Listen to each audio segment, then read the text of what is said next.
VMC के special Sunday evening session में सभी दोस्तों का हार्दिक स्वागत है। आज एक बार फिर से हमारे साथ में टीम ग्रेट अवेकनिंग से प्रवीण पाटिया सर मौजूद है। तो सर बहुत बहुत स्वागत है आपका। प्लीज आइए और हम सभी का ध्यान के साथ ज्ञानवर्धन करिए। अभी शिफ्ट में क्या चल रहा है उसका अपडेट दीजिए। जी सर, वेलकम। तो शिफ्ट में क्या चल रहा है इसको समझने के लिए पहले हमें क्लियरली समझना चाहिए कि शिफ्ट क्या है एंड शिफ्ट कब से स्टार्ट हुआ, आज हम किस शिफ्ट के पड़ाव पे हैं।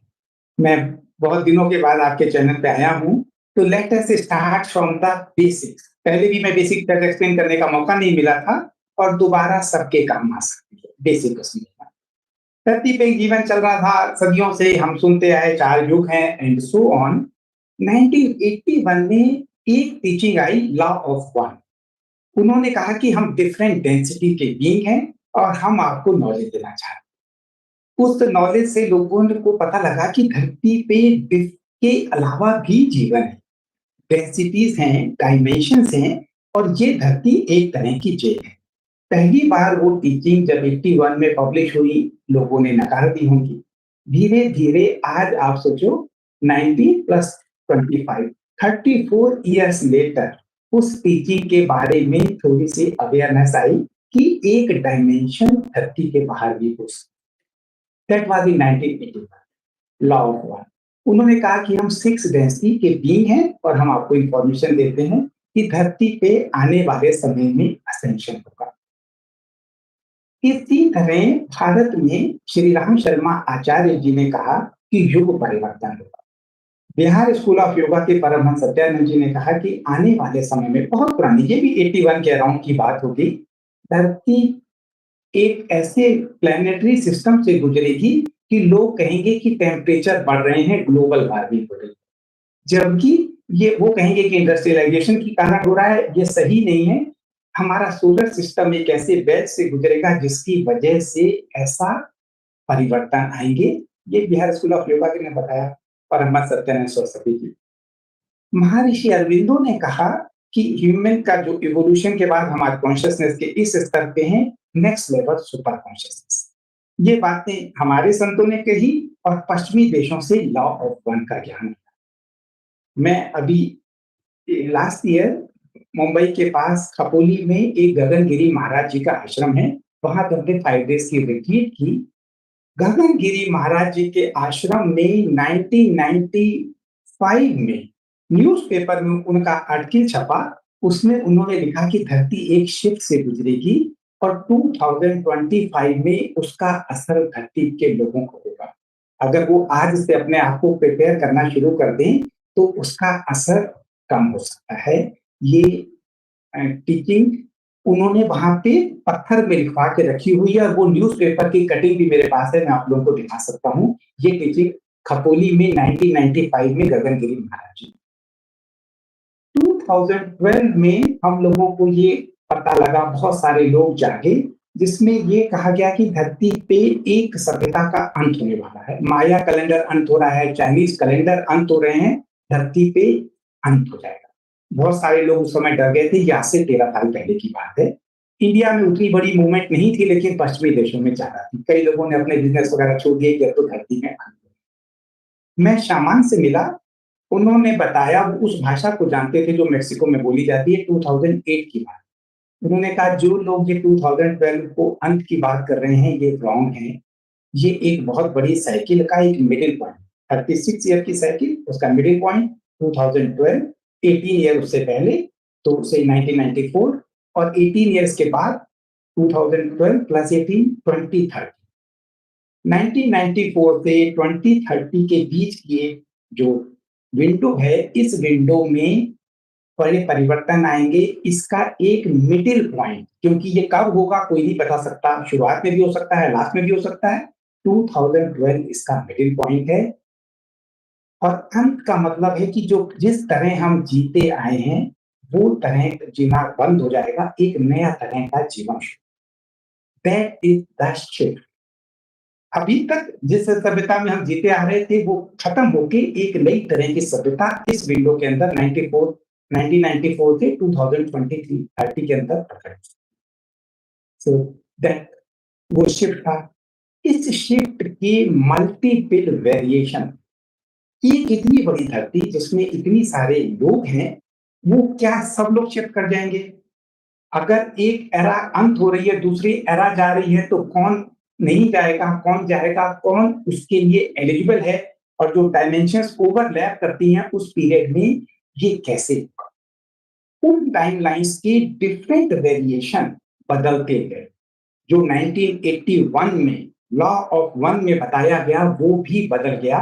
उन्होंने कहा कि अगर आज ये शिफ्ट हो जाए, तो सिर्फ 30,000 people are eligible to go to the next dimension. आज ह्यूमन कॉन्शियसनेस इतनी अच्छी स्थिति में पहुंच गई है कि कंप्लीट ह्यूमैनिटी शिफ्ट कर सकती। Whether we are into that new timeline, इस न्यू टाइमलाइन में उस टाइमलाइन के जितने भी वेरिएशन थे, कुछ लोग लेट आएंगे, ये माना जाता था, कुछ लोग जो असेंड नहीं हो पाएंगे उनको कहीं और, जहां पे थर्ड डायमेंशनल की कॉन्शियसनेस होगी, वहां पे शिफ्ट करा जा सकता है।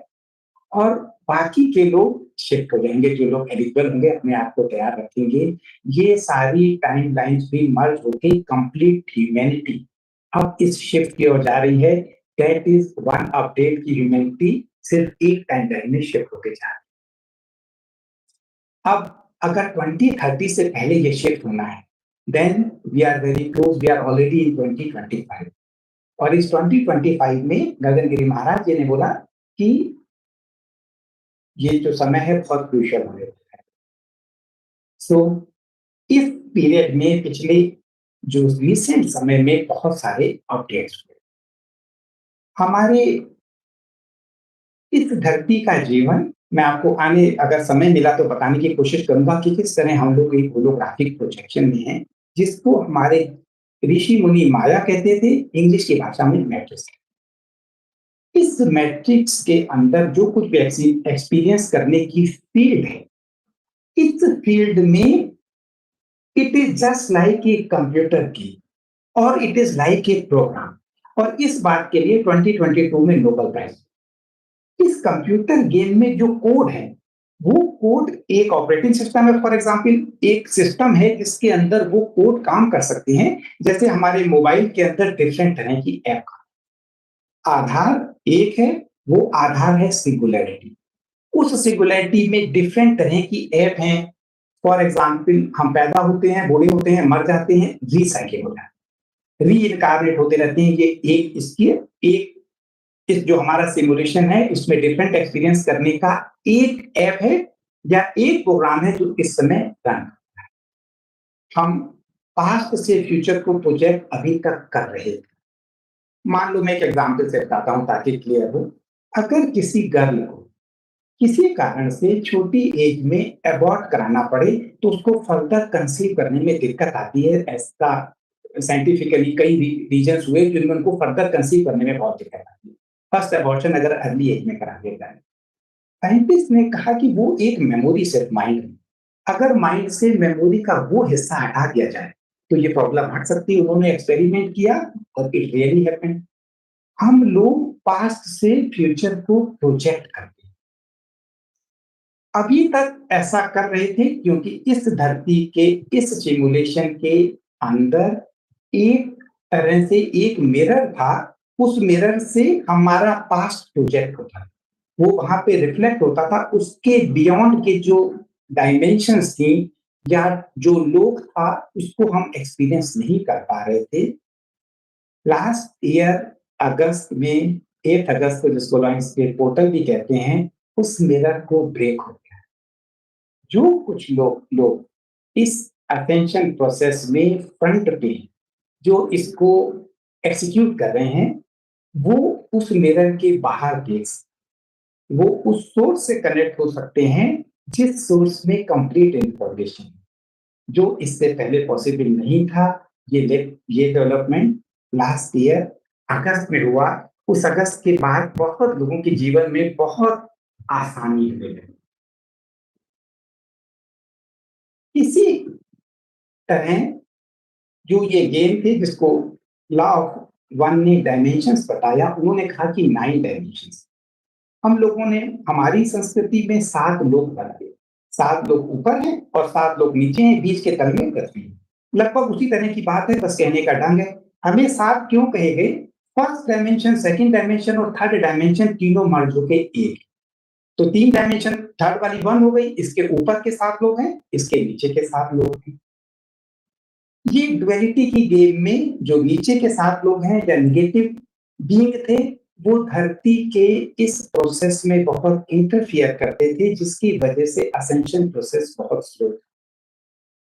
जब लॉ ऑफ वन ने कहा कि सिर्फ 30,000 पीपल असेंड होंगे इतनी बड़ी धरती पे, और सेम वे एक पॉसिबिलिटी थी कि काफी लोग जाग सकेंगे, और जागेंगे तो एक रिपल इफेक्ट क्रिएट हो सकता है जिससे कंप्लीट ह्यूमैनिटी जाग जाए, क्योंकि एक टाइमलाइन में ह्यूमैनिटी शिफ्ट कर रही है। बट हुआ क्या कि कुछ जागृति हुई, लेकिन वो काफी नहीं। Now the plan has been change. अब ऊपर से, जिसको हम कहते हैं नीचे के एंटी सोर्स था इस गेम में, सोर्स और एंटी सोर्स, डिविनिटी। डिविनिटी असल में इसको भी समझने के लिए मुझे और क्लियर करना पड़ेगा, सोर्स से ही दोनों बने। ऐसा नहीं है कि एंटी सोर्स है वो कोई क्रिएशन के बाहर है, ईश्वर के बाहर नहीं। ईश्वर ने एक एक फील्ड तैयार की है अनुभव करने की, धरती। इसमें दोनों तरह के बीइंग हैं, लाइट और डार्क, क्योंकि हम कुछ एक्सपीरियंस करना चाहते थे। उसका जो एंटी सोर्स हिस्सा था, जो धरती पे नियंत्रण करता है, वो एंटी सोर्स हट गया। ये सेकंड डेवलपमेंट है। करंट जो हमारा शिफ्ट हो रहा है, इस शिफ्ट में ये सबसे one of the most important update कि अब एंटी सोर्स हट गए। इस बात का मतलब क्या है? एंटी सोर्स हट गए। एंटी सोर्स है क्या? Anti source hybrid being, God, organic, और उसका अपोजिट एंटी सोर्स इस गेम के लिए। लेकिन इसमें जो फिफ्थ डेंसिटी के ऊपर ऑनवर्ड थे, 6, 7, 8 और 9, ऊपर के कंप्लीट हाइब्रिड हैं। वो हाइब्रिड धरती में बहुत जो एलिट्स लोग हैं, उनके साथ मिलके धरती पे एक तरह का जो कंट्रोल सिस्टम था, जो नहीं ब्रेक हो पा रहा था, उस सिस्टम के अंदर इनको जो टेक्नोलॉजी प्रोवाइड कराता था, इनको जो डार्कनेस इंप्लीमेंट होती रहे उसके बारे में बताता था, ये एंटी सोर्स हट गया। मैं जब ये बात बताता हूं कि एंटी सोर्स हट गया है, नॉर्मली बहुत खुशी की बात है, लेकिन लोग उसको उसकी उसका महत्व नहीं समझ पाते, और अक्सर ये क्वेश्चन आता है कि एंटी सोर्स हट गया, कब हट गया? हमारा जीवन तो पहले जैसा ही, हमारे जीवन में तो कोई भी चेंज नहीं आया। उनका ये तर्क वैलिड हो सकता है, लेकिन मैं आपको थोड़ा-सा बताऊँ, मान लो 15 अगस्त 1947 को अंग्रेज थे, भारत गुलाम था, और 15 अगस्त 1947 को अंग्रेज चले। अब अगर किसी से अगस्त को छोड़ो, 16 अगस्त को छोड़ो, दिसंबर में कहें कि एंटी सोर्स हट गया, जो अंग्रेज चले गए, अब देश बदल जाएगा, तो लोग कहेंगे क्या बदलाव आया? इवन 2050 तक तो हम अपना संविधान भी नहीं लिख पाए थे, जैसे देश पहले चल रहा था, 16 अगस्त को भी वैसे ही था, 48 में भी वैसे ही था, 49 में भी वैसा ही था। इसका एक मतलब है कि वो चले गए, बर्बाद करके, गुलाम बना के, सारे सिस्टम को बेकार करके। अब जिम्मेदारी जो बचे हुए लोग हैं उनकी, इसको कैसा बनाना है, अच्छा बनाना है, खराब बनाना है, अब आप जिम्मेदार हो अपने देश को संभालने के। बिल्कुल ऐसे ही एंटी सोर्स हट गया, वो चले गए, लेकिन अब जिम्मेदारी किसके ऊपर है? अब हमारे ऊपर है। जो टेक्नोलॉजीज हमको मिलती थी, गुलाम करने वाली एलीट को मिलती थी, वो उन्हें नहीं मिलेगी। उनका कोई प्लान इम्प्लीमेंट नहीं होगा, फर्दर ऐसा नहीं होगा, लेकिन इसको अब संभालने की जिम्मेदारी हमारे ऊपर है। अंग्रेजों के जाने के 75 ईयर्स बाद भी कोई बहुत बड़े परिवर्तन नहीं आए, क्योंकि ये वही एक सिस्टम का हिस्सा है, एक शक्ति जो पूरी दुनिया को कंट्रोल करना चाहती। ऐसा जब मैं छोटा था, हमने सुना था, आप में से सबने सुना होगा, अंग्रेजों के राज्य में सूरज अस्त नहीं। ईस्ट और वेस्ट दोनों जगह उनका बोलबाला था, पूरी दुनिया पे वो कब्जा करना चाहते। नहीं हो पाया वो प्लान, चले गए। अब एक छोटी जगह है, लेकिन वही शक्तियां जो पूरी दुनिया पे कब्जा करना चाहती थी, यही उस एंटी सोर्स से गाइडेंस लेती हैं। वो आज भी हैं, और आज भी अभी तक उन्हीं की पावर से चल रही थी। अब एंटी सोर्स के हंसने के बाद पहली बार ह्यूमैनिटी अपनी पावर अपने हाथ में ले सकती है, ये एंटी सोर्स हटने का मतलब। एंटी सोर्स के पास इस तरह की टेक्नोलॉजीज थी कि जब कभी भी ह्यूमैनिटी जागना शुरू करती है, उसको ट्रिगर करके उस फ्रीक्वेंसी में लाके नीचे किया जा सकता है। ह्यूमन कॉन्शियसनेस को नापा जा सकता है।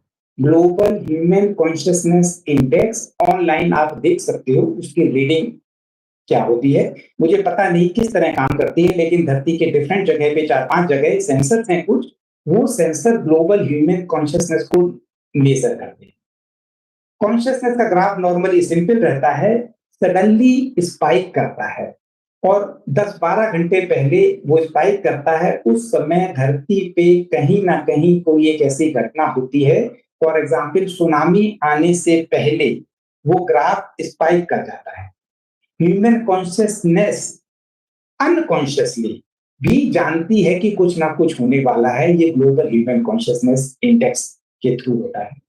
इसी मेजरमेंट के हिसाब से अर्थ अगर 200 से नीचे, अगर मैप ऑफ कॉन्शियसनेस में देखें कलेक्टिव कॉन्शियसनेस का इंडेक्स, ये 250 के पार हो चुका है अब। तो ह्यूमन कॉन्शियसनेस सर्वाइवल पैराडिग्म से बाहर निकल के अपने नए लेवल पे जाने के लिए तैयार हो रही है। एंटी सोर्स के हटने के बाद अब ये जिम्मेदारी हमारी है। हम लोग अभी बहुत टेक्नोलॉजिकल पिछड़े हुए हैं। अगर क्वांटम कंप्यूटर की बात होती है तो क्वांटम कंप्यूटर इस तरह का है कि जिस कैलकुलेशन को करने में हमारे बेस्ट कंप्यूटर को 200 इयर्स लग सकते हैं, उसको वो नेक्स्ट सेकंड में कर सकता है। That is quantum computer. इस क्वांटम कंप्यूटर में अगर आप हमारे कंप्यूटर में सर्च करो कि मुझे अर्थराइटिस है, इसका क्या सोल्यूशन है, क्या दवाइयां लेनी चाहिए, तो वो सोल्यूशन बताएगा हमारी डेटा बैंक से। क्वांटम कंप्यूटर आपको हील कर देगा, because we all are connected into the quantum field. हम सब क्वांटम फील्ड में जुड़े हुए हैं और क्वांटम कंप्यूटर इस हद तक एडवांस है। मैं खाली आपको बताने के लिए कि क्वांटम टेक्नोलॉजीज किस हद तक काम कर सकती हैं, कितनी इफेक्टिव है। इन टेक्नोलॉजी से हायर डायमेंशंस के भी जो नेगेटिव साइड का रोल प्ले कर रहे थे, वो धरती पे डिफरेंट समय पे टाइमर लगा के गए हैं कि जब कभी भी ह्यूमन कॉन्शियसनेस जागने की कोशिश करेगी, उस वो टाइमर उस फ्रीक्वेंसी को डराने के लिए, डराने जैसी परिस्थितियां, फ्रीक्वेंसी को लो करने के लिए कुछ कर सकता है। एंटी सोर्स के जाने के बावजूद कभी कभी डिफरेंट समय पे ये टाइमर ट्रिगर हो जाते हैं। तो जस्ट फॉर योर इंफॉर्मेशन कि आप हो गया एंटी सोर्स हट गया तो फिर ये कहां से हो रहा है, टाइमर ट्रिगर हो सकते हैं, लेकिन एंटी सोर्स फर्दर ऐसी कोई टेक्नोलॉजी वहां से नहीं मिल पाएगी। इस डेवलपमेंट के बाद हम सबके हाथ में अब है कि हम अपने धरती को कैसे चलाएं। एंटी सोर्स के हटने के बाद और क्या हुआ? जब तक एंटी सोर्स धरती में था, इनके हायरार्किकल सिस्टम, हायरार्कीज थी और ह्यूमन भी इस हायरार्किकल सिस्टम में था कि 7 उसकी जर्नी 7 चक्रों में है, अपनी जर्नी को उठाते उठाते सहस्रार चक्र पे लाएंगे। सहस्रार चक्र के ऊपर 8 चक्र है, 9th चक्र है। हम सिर्फ स्टेप बाय स्टेप जा सकते हैं। 7 चक्र से हम करेंगे तो 8th चक्र पे जाएंगे, वहां पे काम करके जब वो 8th चक्र हमारा ओपन हो जाएगा तो 9th चक्र पे जाएंगे। हमारी स्पिरिचुअल जर्नी भी हायरार्किकल चलती थी, क्योंकि एंटी सोर्स के समय सारा सिस्टम इस हायरार्की पे बेस्ड। अब आप सबकी एक्सेस डायरेक्ट सोर्स से है। आकाशिक रिकॉर्ड का वो जो मिरर ब्रेक होने के बाद आप सबकी एक्सेस डायरेक्ट सोर्स से हो सकती है, ये पोटेंशियल ओपन हो चुका है। ये एक और शिफ्ट का अपडेट है जिसके बारे में जानना कि आप एक्सेस कर सकते हो। इवन आप में से अगर मैं किसी से पूछूं यहाँ पे पार्टिसिपेंट से कि कितने लोग अपने हायर चक्र को महसूस कर सकते हैं, पहले हम अपनी कॉन्शियसनेस को बाहर लाते थे जो लोग सेंसिटिव थे 7 चक्र से 8 चक्र, तो यहाँ पे रेजिस्टेंस महसूस होता। That was our 8th chakra. It was so easy to locate, क्योंकि हम अपनी कॉन्शियसनेस को ऊपर लेके जहां पे रेजिस्टेंस महसूस हुआ वो 8th चक्र था। Now it has become so difficult, आप 8th चक्र को लोकेट ही नहीं कर पा रहे क्योंकि आपकी एक्सेस डायरेक्ट सोर्स तक। यहाँ पे जो लोग अच्छे मेडिटेटर हैं वो यहाँ पे कंफर्म कर सकते हैं कि वो अब एक चक्र को लोकेट करना कई लोगों के लिए कठिन हो गया है, जो कि पहले बहुत आसान। दिस इज वन साइन कि हमारी सोर्स से डायरेक्ट एक्सेस है। सेकंड साइन, आकाशिक रिकॉर्ड जब हट रहे हैं, एक बड़ा-बड़ा चंक जो डेटा बैंक जिसको हम एक्सेस करते थे, जिससे हम फ्यूचर को प्रोजेक्ट करते थे, वो हट रहा है। इस पास्ट की मेमोरी को मैनिपुलेट भी किया जा सकता है। हमारी पास्ट की बहुत सारी मेमोरी मैनिपुलेटेड है। वार, मिजरी उतनी हुई नहीं है लेकिन जितनी इस डेटा बैंक में। First thing. सेकंड, ये चंक रीराइट हो रहा है रियल मेमोरी से। It is called hall of record. ये जो हमारा आकाशिक रिकॉर्ड धरती पे जीवन का सिर्फ एक डायमेंशन का, थर्ड डायमेंशन के जीवन का जो मेमोरीज हैं, ये हट के इसके बदले एक हमारी real memory that is multi dimensional being जो है, हम डिफरेंट डायमेंशन में एक साथ एग्जिस्ट करते हैं। ये अपडेट है कि हम उस आकाशिक रिकॉर्ड को अब एक्सेस कर सकते हैं, जो भी अपने आप को एक्सेस करना चाहें तो इसके पहले की परिस्थितियों में ये माना जाता था कि फाइनेंशियल क्रैश हो सकता है। इसको डार्क और लाइट दोनों इसका बड़ी बेसब्री से इंतजार कर रहे थे। डार्क इसलिए कर रही थी क्योंकि इससे के थ्रू जो ग्लोबल ह्यूमन कॉन्शियसनेस है, जो 250 पे आ गया है, जो सर्वाइवल पैराडिग्म से बाहर है। अगर सडनली फाइनेंशियल क्रैश हो जाए, ह्यूमन आज भी अपनी छोटी-छोटी रिक्वायरमेंट के लिए या अपनी सुरक्षा के लिए बहुत डिपेंड है मनी पे। एनी हाउ वो सोचता है कि मनी से सुरक्षा मिल जाएगी, राइट? अगर फाइनेंशियल क्रैश होगा तो बहुत सारे लोग डर जाएंगे, ग्लोबल ह्यूमन कॉन्शियसनेस इंडेक्स नीचे आ जाएगा। This was the plan of dark. World economic forum में लिखा हुआ है, you will own nothing and you will be happy. आपके पास कुछ भी नहीं होगा और आप हैप्पी रहोगे। और लेकिन इसी तरह जो लोग अवेकनिंग से जुड़े हुए थे, वो भी इसका इंतजार कर रहे थे कि फाइनेंशियल क्रैश हो जाए। उनके दिमाग में था कि फाइनेंशियल क्रैश हो गया, सब एक साथ हो जाएंगे। बैंक बैलेंस जीरो हो गया, जो अमीर है उनका भी जीरो हो गया, गरीब के पास तो कुछ है नहीं, वो भी जीरो हो गया, मिडिल क्लास का भी जीरो हो गया। तो सब एक पार हो गए, हायरार्कीज खत्म हो गई, वननेस आ जाएगी और सब एक लेवल पे आ जाएंगे। तो वो असेंशियल में हेल्प करेगा। ये दोनों सोच रहे थे। नो, एंटी सोर्स ये प्लान अब इंप्लीमेंट नहीं होगा, फाइनेंशियल क्रैश नहीं होगा। It will be a smooth transit. जो 1981 में लॉ की टीचिंग थी कि बहुत कैटास्ट्रोफिक इवेंट हो सकता है, ये स्मूथ होगा। ये एंटी सोच के जाने के बाद की घटनाएं हैं। तो एक और ब्यूटीफुल अपडेट है कि फाइनेंशियल क्रैश नहीं है। इसी के साथ हमें ये भी समझना चाहिए कि बहुत सारी जैसे फाइनेंशियल क्रैश है, ऐसी जो प्रोफेसीज की जाती हैं, ये प्रोफेसीज कुछ और नहीं है सिवाय हमारे माइंड की प्लानिंग है, क्योंकि ह्यूमन कॉन्शियसनेस के बिना कुछ भी प्रकट नहीं हो। It is impossible.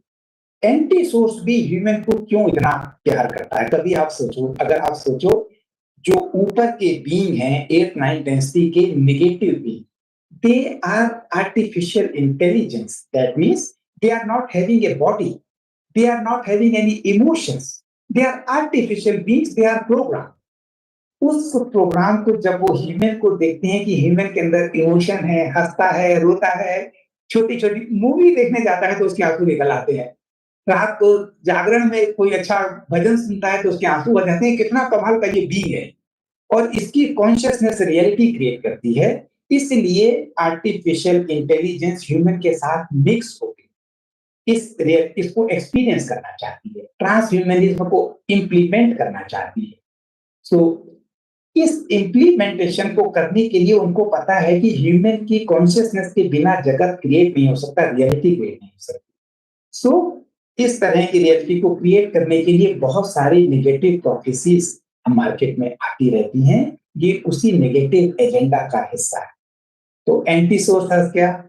उनकी बनाई हुई सारी प्रोफेसीज हट गई, उनके बनाई हुई प्लानिंग हट गई, उनके बनाए हुए सिस्टम जो फाइनेंशियल क्रैश को प्रमोट करते थे वो हट गए। Now we are into a very smooth transit. अब इसको आप इस तरह समझो कि अगर फाइनेंशियल क्रैश हो जाए, जिस तरह ये प्लान कर रहे थे साइबर अटैक्स या किसी भी और के थ्रू, बहुत सारी ह्यूमैनिटी के लोग अपनी day to day life bread, butter और इवन लाइफ सेविंग ड्रग्स के लिए मनी पे आश्रित थे। They were too much dependent on money. So this is such a beautiful update on the ship that there will not be any financial issue. इसी के साथ एक और बहुत ब्यूटीफुल और अपडेट है, पोल शिफ्ट नहीं। ऐसा माना जाता था कि अभी तक धरती पे नॉर्थ पोल और साउथ पोल हर 12,000 ईयर, बिटवीन 12,000 टू 13,000 ईयर एक बार शिफ्ट करते हैं। जहाँ पे साइबेरिया है वहां पे ऐसे म्यूजियम में मैमथ टाइप के एलिमेंट हैं, एलिफेंट टाइप का एक जानवर जो मैमथ होता है वहां पे है, उसके मुंह में ग्रास है। वो ग्रास जो बर्फ में पैदा नहीं हो सकती, वो ट्रॉपिकल रीजन में होती है, जो इस बात का सबूत है कि पहले कभी वहां पे जीवन था। सडनली पोल शिफ्ट हुए। पोल शिफ्ट होने का मतलब ये नहीं होता कि धरती पलट जाएगी, पोल शिफ्ट होने का होता है मैग्नेटिक फील्ड शिफ्ट हो जाएगी। सडनली एक्सट्रीम वेदर वहां पे हो जाएंगे। एक संभावना थी इससे पहले कि धरती पे पोल शिफ्ट होंगे। Another beautiful update is there will not be any pole shift, it will be a very smooth transit. और इसको हम कितना स्मूथ कर सकते हैं ये हमारे हाथ में है। एंटी सोर्स हटने के बाद पूरी पावर हमारे हाथ में है, लेकिन बिल्कुल वैसे ही जैसे अंग्रेज चले गए 15 अगस्त को, लेकिन उसके बाद जो बचे हुए लोग हैं ये उनकी जिम्मेदारी। किनकी जिम्मेदारी है? धरती की पॉपुलेशन का बहुत बड़ा हिस्सा अभी भी इस शिफ्ट को एक्सेप्ट करने में आनाकानी करता है। मेरी अपनी मदर, मैं अपनी मदर को नहीं बता सकता कि कोई धरती पे कॉन्शियसनेस शिफ्ट होता है। 7 साल तक का बच्चा अल्फा स्टेट में होता है। अल्फा स्टेट के अंदर हम अपने माइंड के अंदर जो भी थॉट डालते हैं वो हमारे कॉन्शियसनेस के डीपेस्ट लेवल पे जाके इम्प्लांट हो जाते हैं। मेरी मदर की कॉन्शियसनेस में अभी कलयुग चल रहा है और कलयुग की शुरुआत है। 5,100 साल हुए हैं या 5,000 कुछ साल हुए हैं। इसकी लाइफ 4,32,000 साल है। कहीं बेटा तुम भूल जाओ शिफ्ट को। तो जब मैं अपनी मदर को नहीं समझा सकता तो आप समझ सकते हो कि धरती पे कितने % लोग इसको समझ सकते हैं। They outrightly reject first. If they accept then they are very much influenced by the prophecies और द प्लानिंग। एक हिस्सा स्वीकार नहीं करता, दूसरा हिस्सा जो स्वीकार करता है वो बहुत कम है। उसमें भी उनका बहुत बड़ा हिस्सा पुरानी प्रोफेसीज, लॉ ऑफ वन, जिसके हिसाब से सिर्फ 30,000 लोग असेंड होने चाहिए, भविष्यवाणी सिर्फ 30 करोड़ लोग होने चाहिए असेंट, और वो सारे 30 करोड़ लोग शाकाहारी होंगे 8 खरब में से।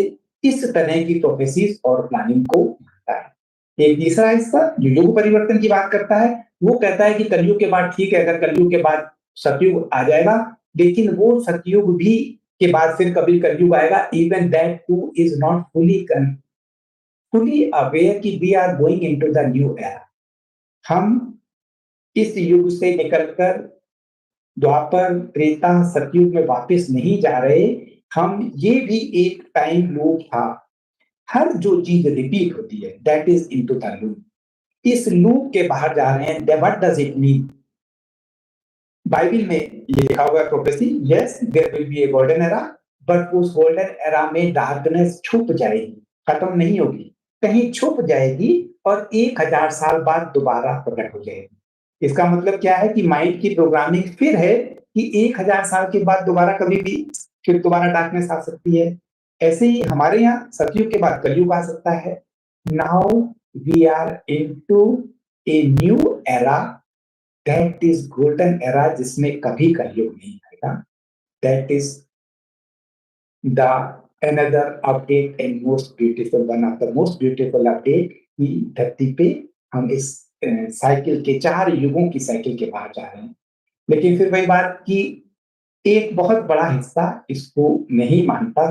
तो किसकी जिम्मेदारी है इस नए युग को स्थापित करने की? उन लोगों की जिनको हम अपना कोई भी आप शब्द दे दो, हम लोग कहते हैं फ्रंट रनर। जो फ्रंट पे हैं इसको समझ सकती है, जिनकी कॉन्शियसनेस एनी हाउ रेजोनेट करती है। उन्होंने कभी नहीं भी सुना हो, उनके अंदर का एक हिस्सा रेजोनेट करता है कि हाँ कुछ हो रहा है। क्यों ऐसा हो, क्यों ये रेजोनेट करता है? धरती जब इससे पहले इस ट्रैक में थी, जिसके बारे में लॉ ऑफ वन ने बताया या और लोगों ने बताया या जिस सिमुलेशन में हम हैं, इस सिमुलेशन के बाहर निकलना ऑलमोस्ट इम्पॉसिबल हो गया। यहाँ पे कभी सतयुग के बाद कलयुग नहीं आया, यहाँ पे ऑलवेज कलयुग, कलयुग, कलयुग, कलयुग, that means always darkness, darkness, darkness, darkness, darkness.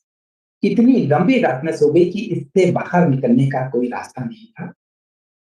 यहाँ पे आने की शर्त है फॉरगेटफुलनेस, धरती के अंदर इस सिमुलेशन की शर्त है। इस शर्त के अंदर जब लोग यहाँ पे अटक गए तो कुछ लोग इसको इम्प्लीमेंट करने के लिए आए कि यहाँ के लोग तो जाग नहीं सकते, हम बाहर से आके इनको बताया जाए। ये वो लोग हैं जिनको हम फ्रंट रनर, उन फ्रंट रनर के अंदर कुछ यादें हैं। ये यादें इस युग के अंदर प्रकट होने लगी हैं। ये इन लोगों की जिम्मेदारी है कि हम इस समय में जिसमें एंटी सोर्स हट गया है इसको कैसे प्रकट करना है।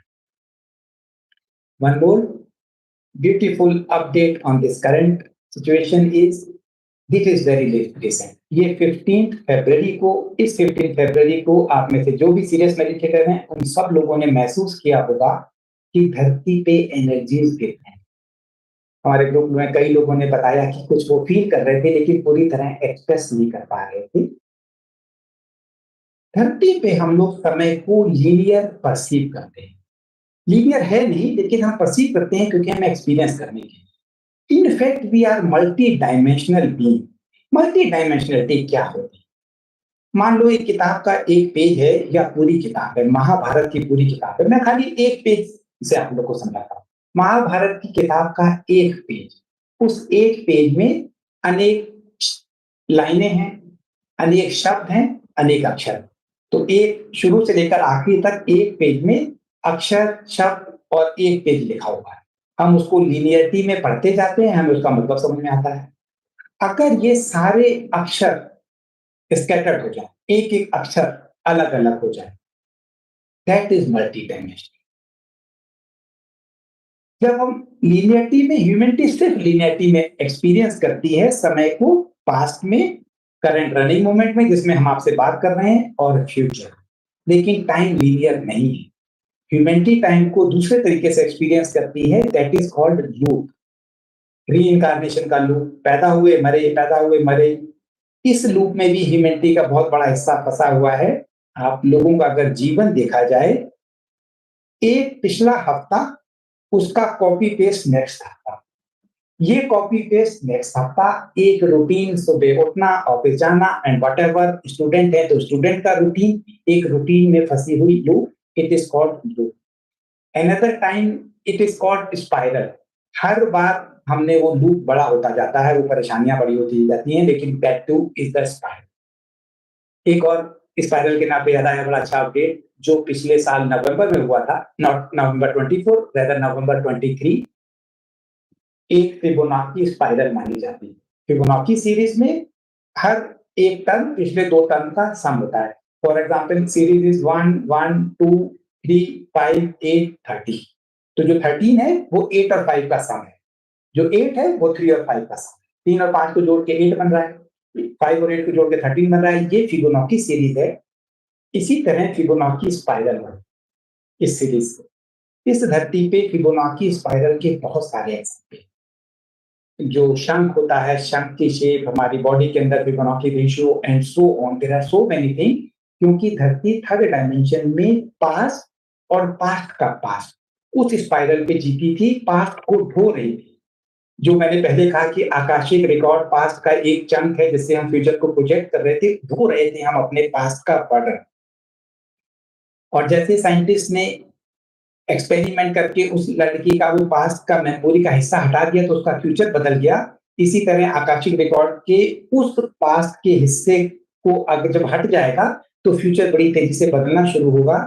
फिबोनाची सीरीज नवंबर 23 में फिबोनाची सीरीज स्पाइरल सीरीज में कन्वर्ट हो चुकी है। नवंबर का पॉइंट था जिसमें दोनों एक साथ मर्ज हो रहे थे, उसके बाद से दोनों के रास्ते रास्ते अलग अलग हो गए। ये बहुत ब्यूटीफुल अपडेट था, लेकिन इसका असर बहुत लंबे समय में आएगा क्योंकि काफी लंबी ये स्पाइरल, फिबोनाची स्पाइरल का ये वाला फेस जो सदियों से या जब से हम गुलाम थे फिबोनाची स्पाइरल में थे, ये स्पाइरल क्रिस्टलाइन स्पाइरल में कन्वर्ट हो गई। दैट मीन्स कि ह्यूमैनिटी के अंदर अब जो भी कॉन्शियसनेस के लेवल पे इवोल्यूशन होता है, वो बहुत जल्दी स्प्रेड हो जाता है, collective consciousness. So that was the Fibonacci spiral converted it and turned into the crystalline spiral।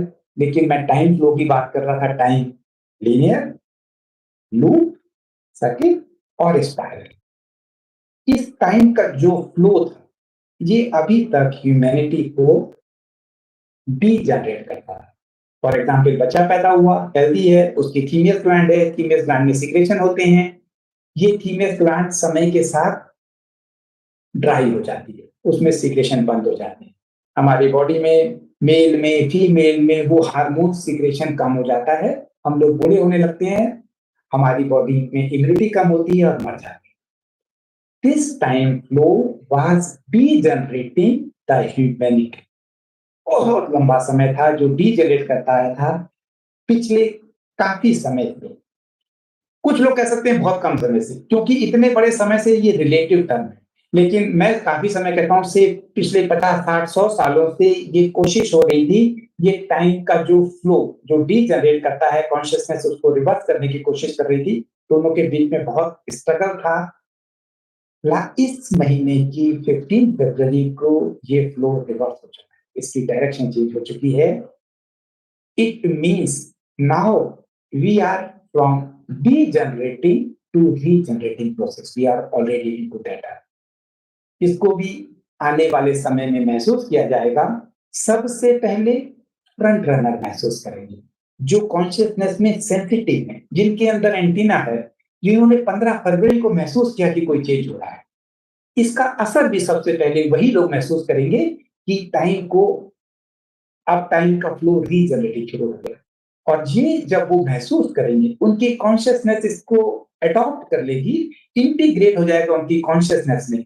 Then suddenly because we are into the crystalline spiral, immediately ये कलेक्टिव कॉन्शियसनेस का वो हिस्सा जो इसको अभी नहीं समझ पा रहा है, नहीं महसूस कर सकता, वो भी इसको समझ जाएगा।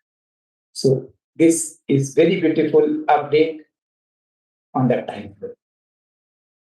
There is one more update I will tell because time तो बहुत जल्दी 1 घंटे का समय है, 40 मिनट्स हो गए।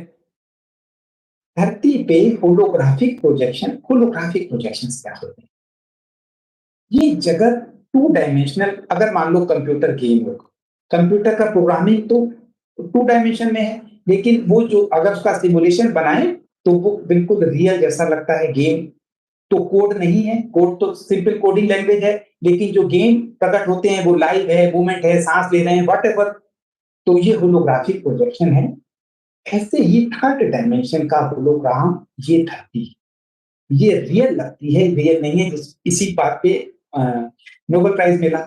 इसमें डिफरेंट लेयर हैं इंफॉर्मेशन, इन लेयर्स के थ्रू ये होलोग्राफिक जगत पकड़।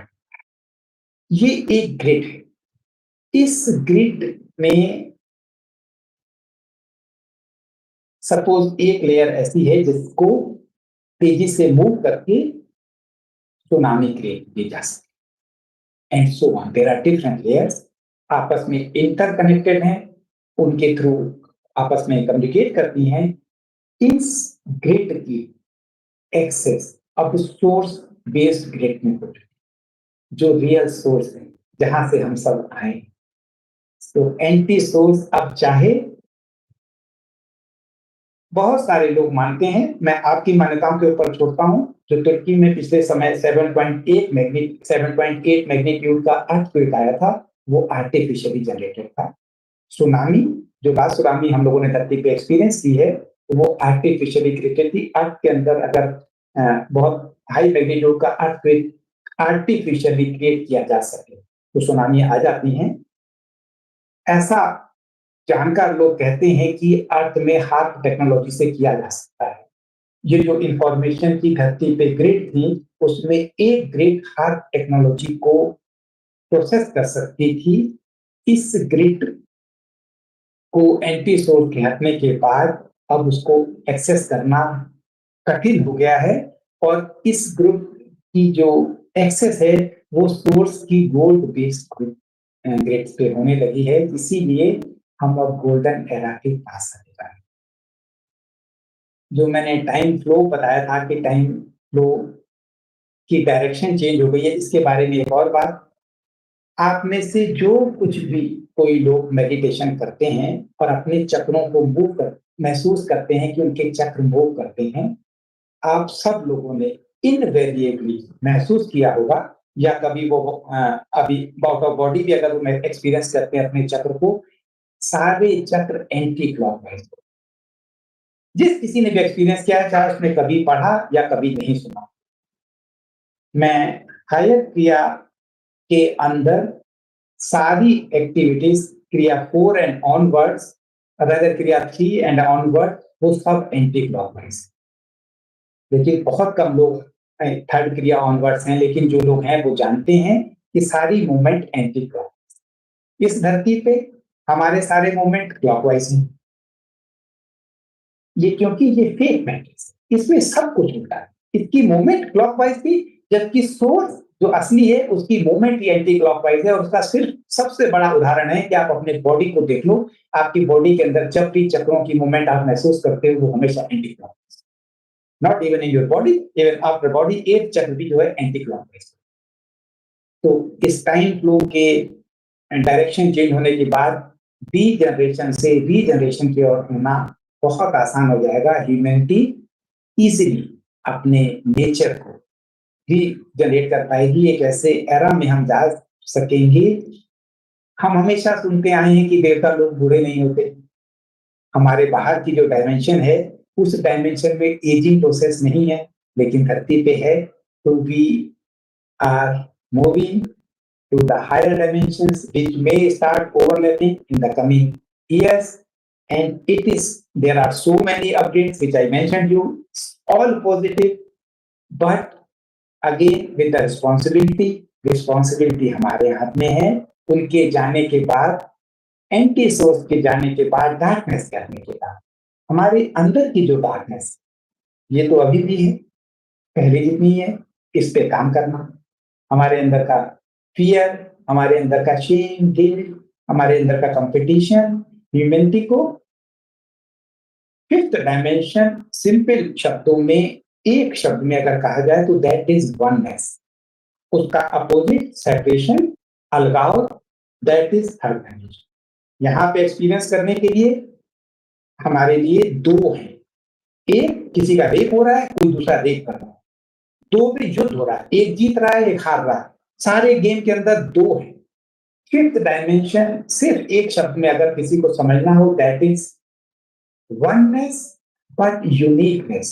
वननेस होने का मतलब ये नहीं है कि सारे रोबोट एक जैसे दिखने वाले, हर एक अलग दिख रहा है, हर एक के अंदर एक यूनिक कैरेक्टर है, और वो इतना यूनिक है कि उसको सब्स्टिट्यूट नहीं किया जा सकता। धरती पे तो क्रिएटिविटी नहीं है। थर्ड डायमेंशन में सारे पैदा होते ही प्राइवेट स्कूल की ओर भागते हैं कि उनको नौकरी मिलने के बाद उनका जीवन रिटायरमेंट तक ठीक कर सके। This is not uniqueness. यहाँ पे तो क्रिएटिविटी को प्रकट करने का ही मौका नहीं है। Higher dimension, higher creativity, everyone is unique, that too with oneness.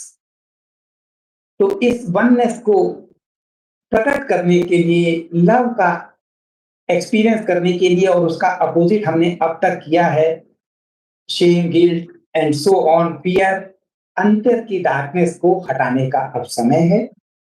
सबके लिए बहुत इंपॉर्टेंट काम है, क्योंकि हम लोग वेरी क्लोज टू इवेंट हैं, और इवेंट से पहले एंड टाइम मैडनेस का असर बहुत तरीके से दिखने लगा है। पिछले नवंबर की एनर्जीज में दिखा, आने वाले समय में और तेजी से दिखेगा उन लोगों को जिनको अपने ऊपर काम करना। और जो लोग एक सर्टेन लेवल का काम कर चुके हैं, ये उनकी जिम्मेदारी है कि एक ऐसे स्मूथ ट्रांजिट को मैनिफेस्ट करें, जिससे वो सभी लोग जो अभी अवेकनिंग प्रोसेस में नहीं है, वो भी, हम रिपल क्रिएट करें। हम कलेक्टिव कॉन्शियसनेस में क्रिस्टलाइन स्पाइरल के अंदर है, उस क्रिस्टलाइन स्पाइरल के अंदर हमारा होना एक असर डाल सके, लोग जाग सके, द ग्रेट अवेकनिंग हो सके, और यह great awakening the golden era में कन्वर्ट होगी, जिसको हम एक्सपीरियंस करेंगे और हमें एक खुशी हो सकती है। जीवन के इससे बड़ा क्या लक्ष्य होगा कि हम एक ऐसी धरती के ऊपर एक ऐसा जीवन क्रिएट कर सके जो सारी मिजरी से अलग था। हमारी आने वाली जनरेशंस यूनिक अपने होने को, प्रेम को एक्सपीरियंस करने के लिए। डिपेंडेंसी प्रेम नहीं है। धरती पे अभी तक की कॉन्शियसनेस जो 200 की लेवल की थी, 250 की थी, global, I am talking about global consciousness. कुछ लोग जो 500 के ऊपर थे, उन्होंने प्रेम का अनुभव किया, उन्होंने प्रेम का महत्व पता है। कबीरदास जी ने कहा, 2.5 अक्षर प्रेम के, पढ़े सो पंडित।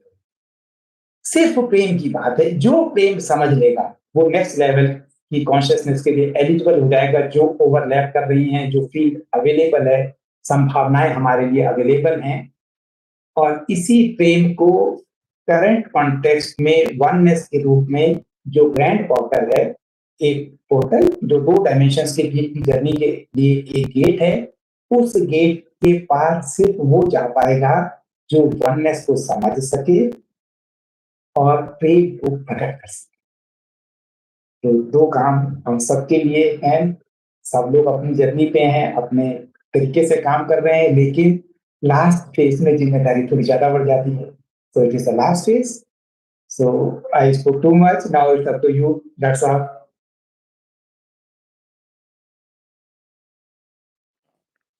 जी, थैंक यू सो मच। और कोई भी पार्टिसिपेट्स अगर कोई भी अपना प्रश्न या कोई भी बात रखना चाहे तो हैंड रेज करके बात कर सकता है।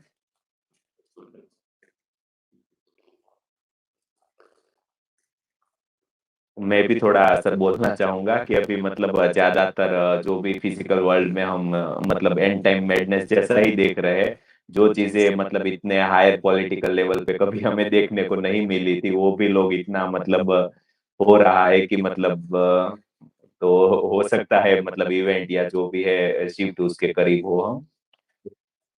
मेरे ख्याल से डॉक्टर साहब जो यूक्रेन और ट्रम्प का डिस्कशन बता रहे हैं, जो ओपनली प्रेस कॉन्फ्रेंस में हुआ है, बिल्कुल पाकिस्तान का एक example. There are many other thing but some other time. जी, बिल्कुल मतलब ये चीजें पहले कभी ऐसे ओपनली नहीं होती थी ऑन द कैमरा, मतलब अभी तो सब कुछ सामने ही हो रहा है, तो एक वही है। वेस्टर्न कंट्री में हूँ, भारत में अनेक समस्याएं हैं, इसलिए मानसिक बीमारियों पे ज्यादा किसी का असर, कोई ध्यान नहीं देता। जर्मनी में अगले 6 महीने तक किसी साइकोलॉजी के पास तक कोई डेट नहीं दे सकती। हमें, क्योंकि हमें एक फर्स्ट हैंड एक्सपीरियंस है, एक केस में जरूरत पड़ी, हमने डिफरेंट जगहों में कहा 6 महीने बाद बात करिएगा, 6 महीने बाद की डेट दे सकते हैं। This is and. बिल्कुल, महेश सर कुछ बात करना चाहते हैं। जी महेश सर, अनम्यूट करके बात करें। आत्मवंदन सर। आत्मवंदन जी। जी सर, मेरा एक सवाल था कि ये हमको जो शिफ्ट हो रहा है या चेंज हो रहा है, तो सामान्य व्यक्ति को कैसे पता चलेगा? जो ध्यान में है, जो ज्ञान में है, उनको तो अनुभव हो जाएगा। सामान्य व्यक्ति को कैसे पता चलेगा कि शिफ्ट हो रहा है कि नहीं हो रहा है, या उनको कैसे समझाएं अपन, बताना अक्सर चाहें लोग तो? कहते हैं कि सामान्य व्यक्ति जो है वो, हम पढ़े लिखे हैं, हमारी एक्सेस इंटरनेट पे है, और ये ज्यादातर शिफ्ट की इंफॉर्मेशन इंटरनेट के थ्रू हमें मिल रही है, सामान्य आदमी को एक्सेस नहीं होगी। नहीं, चेतना या फ्रीक्वेंसी गरीबी अनपढ़ता पे डिपेंड नहीं करती। मोर ओवर, ज्यादातर हमारे पुराने संत थे, सारे अनपढ़ थे, चाहे वो कबीरदास जी हो, चाहे वो गुरु नानक। ये आपको बताता है कि इसका पढ़े लिखे से, साधारण से, सामान्य होने से कोई लेना देना। ये अंदर एक बीज है, हर एक के अंदर बीज सेम टू सेम, उनके अंदर बीज है, वो बीज इससे कनेक्ट करके अपने आप पता चलेगा। जानवरों को कैसे पता लग रहा है? वो तो इंटरनेट भी नहीं देखते, क्योंकि वो उस हद तक कनेक्टेड हैं इस फील्ड से, उन्हें जानने की जरूरत नहीं। ऐसे ही जिनको हम कहते हैं सामान्य या कम पढ़े लिखे या सामान्य से जो भी आपका अर्थ हो, इसी डायरेक्शन में होगा, उनकी कहीं ना कहीं से वो कनेक्टेड है। मैंने देखा कि गांव के लोगों में, जब पिछले एक सिंपल एग्जाम्पल थे, अभी देश में दुनिया भर में महामारी चल रही थी, गांव के लोग कह रहे थे हमें ये नहीं लगवाना, पढ़े लिखे लोग लाइन में लगे हुए थे। उन्होंने कोई रिसर्च नहीं की कि एमआरएनए क्या होता है, ग्राफीन हाइड्रोक्साइड क्या होता है, एंड सो ऑन। लेकिन उनका अंदर का एक हिस्सा जानता है। बिल्कुल ऐसे ही जिनको आप सामान्य समझते हैं, वो बहुत उनमें से कई प्योर सोल हैं, वो महसूस कर रही हैं, चाहे उन्होंने शब्द ना सुना। ये शब्द उन्होंने ना सुना हो, ग्रेट अवेकनिंग क्या है, कॉन्शियसनेस शिफ्ट क्या है, 3D 5D भी कभी नहीं सुना होगा। इसके बावजूद भी वो अंदर से मैसेज। जी, जी, जी। Thank you sir. नमस्ते सर। अभी 23 तारीख को आपसे मिले थे गोल्डन लाइट एरा में जी। और हमारा सौभाग्य अभी फिर मिल रही है और आपका बहुत-बहुत धन्यवाद। काफ़ी कुछ तो आपके सानिध्य में हम आगे बढ़ते जा रहे हैं, समझते जा रहे हैं बहुत कुछ और मैं चाहती हूँ सर आपके साथ 2 मिनट का ध्यान अवश्य हो आपके जाने के पहले यहाँ पे। बस चलो, इच्छा है। तो थैंक यू सर। बस। ठीक है, लास्ट में हम ध्यान से खत्म करेंगे इसको। जी, जी सर। धन्यवाद, धन्यवाद। सबसे अच्छी बात है आप लोगों के क्वेश्चन शांत हो। This is a sign that you are feeling it. There is no question in here. You are feeling it. You know it is happening. और यही हम लोग रिट्रीट करते हैं। रिट्रीट में कभी हम 5 दिन के लिए लोग आते हैं। पहली बार आते हैं, बहुत सारे क्वेश्चन होते हैं, दोबारा क्वेश्चन नहीं। अंदर का एक हिस्सा, एक लेयर हट गई, you are connected anyway. I told so many things. Akashic record का मिरर हट गया, जो पुराने पास्ट को रिफ्लेक्ट कर रहा था, हमारी सोच के पास एक्सेस हो गई। इसीलिए शायद आप लोग के क्वेश्चन कम हो रहे हैं। ये बहुत अच्छी बात है। रीचा मैम बोल रही है कि मतलब वो बहुत सारे नंबर्स वगैरह देखते हैं, तो उनका मतलब क्या होता है, मैं तो या अगर आप कुछ बताना चाहे। बहुत सारे जो नंबर्स होते हैं, इसका इंटरनेट में अनेक तरह के इंटरप्रिटेशन। इन इंटरप्रिटेशन का कोई महत्व मेरी नॉलेज में नहीं, दैट इज इनसिग्निफिकेंट। लेकिन ये नंबर सिंक्रोनिसिटी बता। कभी कभी कोई आपने कोई बात कही, कोई बात सोची और इमीडिएटली वो नंबर प्रकट हो गया, देन यू नो कि it is going to happen. It is a sign of synchronicity. Synchronicity अनेक तरीके से प्रकट होती है। आपने किसी ऐसे दोस्त को जिसको पिछले 10 सालों में कॉन्टेक्ट नहीं और एक बार सोचा और इमीडिएटली उसका फोन आ गया, that is also a sign of synchronicity. 10 साल पहले जो कॉन्टेक्ट नहीं था, इमीडिएटली पॉप अप हुआ, उसने आपको रिस्पॉन्ड किया। ऐसी तरह ये नंबर आपको रिस्पॉन्ड करते हैं सिंक्रोनिसिटी के एक साइन के रूप में। इससे ज्यादा इनका कोई नहीं। जी, दीपिका मैम पूछ रहे हैं कि मार्च एंडिंग में जो मतलब अर्थक्वेक का प्रिडिक्शन चल रहा है, वो मतलब उसके ऊपर आप क्या कहना चाहेंगे? इसके ऊपर सिर्फ जो मैंने आज बोला, हमारी जिम्मेदारी है कि जब कभी भी प्रोफेसी हो, उस प्रोफेसी को पॉजिटिव में कन्वर्ट करें। हम सब आने वाले समय में क्लैरिवायंट होने वाले हैं। हर एक को भविष्य दिखने लगेगा। जब भी किसी को भविष्य दिखता है, उसकी जिम्मेदारी होती है कि जो कुछ नेगेटिव दिखता है उसको बिना बताए हार्मोनाइज करना। और यहाँ तो दिख नहीं रहा, यहाँ तो प्रमोट किया जा रहा है। बड़े बड़े एस्ट्रोलॉजर मैं देखता हूँ जिनकी बहुत बड़ी फॉलोइंग है, उनकी वीडियो 2 लाख से ज्यादा लोग देखते हैं, वो प्रिडिक्शन इतने नेगेटिव करते हैं, जबकि पुरानी उनके पास नेगेटिव प्रिडिक्शन एक भी सही नहीं है, उसके बावजूद भी करते हैं। तो जब कभी भी आप प्रिडिक्शन आपने मार्च की सुन ली, कुछ नहीं होगा। पूरे जापान में वहां पे फेमस है, 5 जुलाई 2025 को, जो कुछ महीनों बाद इवेंट होगा। कुछ नहीं होगा, मैं आपको बता रहा हूं। इवेंट अनप्रिडिक्टेबल है, बिना कहे। Moreover, you are the event. Photographic projection पे मैंने कहा था कि समय मिला तो बताएंगे, लेकिन 10 बज गया, समय नहीं है। ये जगत अंदर से बाहर प्रोजेक्ट हो रहा है। इसी तरह जब ये अंदर से बाहर आपने पूरा जगत प्रोजेक्ट किया है, इसी तरह आप इवेंट भी प्रोजेक्ट करोगे, इवेंट को आप इनवाइट करोगे। ये इवेंट कोई एक कॉस्मिक घटना आप मान सकते हो जब आप चेतना के सेकंड स्तर पे हो। जब आप एक सपने के अंदर हैं, सपना चल रहा है, लेकिन सपने की अगर हम लास्ट स्टेज में आते हैं, जिसको हम ल्यूसिड ड्रीमिंग कहते हैं, तब हमें पता लगता है कि हम सपने को बदल सकते हैं। वो जागने के पहले की फेज होता है, उसके बाद लोग जाग जाते हैं। So we are into that phase जिसमें हम जानते हैं ये सपना, ये जगत एक सपना है। इस सपने को बदला जा सकता है। जब ये कंफर्म जान जाएंगे, तब आप इवेंट को इनवाइट कर सकते हैं। सोलर फ्लेयर एक बहुत बड़ी क्वांटिटी, दैट इवेंट हमारे ऊपर है। You are the event. आज आप ये बात समझ के जा सकते।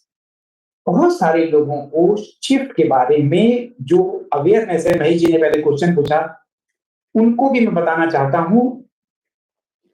अधिकांश लोग सोच रहे हैं कि शिफ्ट हो रहा है तो कहीं जाना है, हमें 3D to 5D जाना है, कहीं नहीं जाना। ये जगत यहाँ से प्रोजेक्ट हो रहा है, ये कॉन्शियसनेस बदलेगी, इसलिए जगत बदल जाए।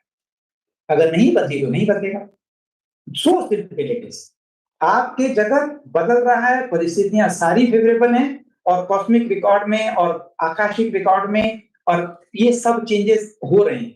या तो आप करोगे, दैट इज फ्रंट रनर, नहीं तो आप बाद में करोगे। जो लोग कर रहे हैं, जब वो कर लेंगे तो उनको देख के आप करोगे। बस ये चॉइस है, अदरवाइज शिफ्ट आपके अंदर से।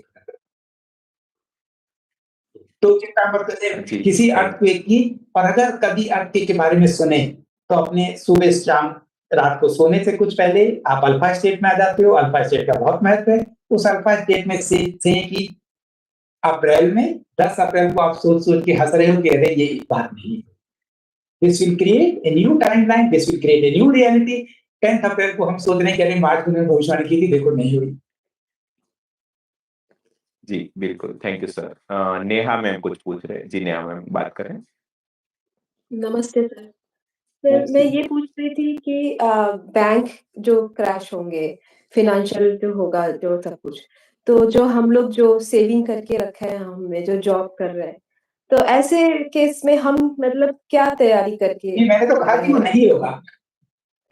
अच्छा, बैंक क्रैश नहीं होगा? नहीं, मैंने कहा कि पुरानी टाइमलाइन में संभावना थी। पुरानी टाइमलाइन में एक डार्क एजेंडा का प्लान था, अब नहीं। Okay sir okay sir, thank you. Okay, thank you sir. आत्मवंदन संत प्रवीण जी। मुझे इतना विश्वास ही नहीं हो रहा है कि हम इतनी जल्दी मिलेंगे, है ना। लास्ट संडे मिले थे और आपने कहा था हम बहुत जल्दी मिलने वाले हैं। और थैंक्स अगेन, थैंक्स कि आपने मेरी लाइफ बदली। जो हम पिछले बार बीएमसी में मिले थे, आपके मतलब जो विचार थे और मेरे विचार जो मिले, तो उससे मेरी लाइफ तो बदली, बहुत अच्छी बदली। और जो युग परिवर्तन वाली बात आप करते हैं, तो मेरा जो जीवन बदला वो मेरा यानी युग परिवर्तन हो गया।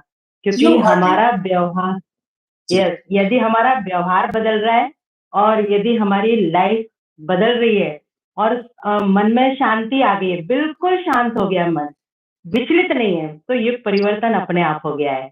तो ये लाइफ में आ गया हैगा।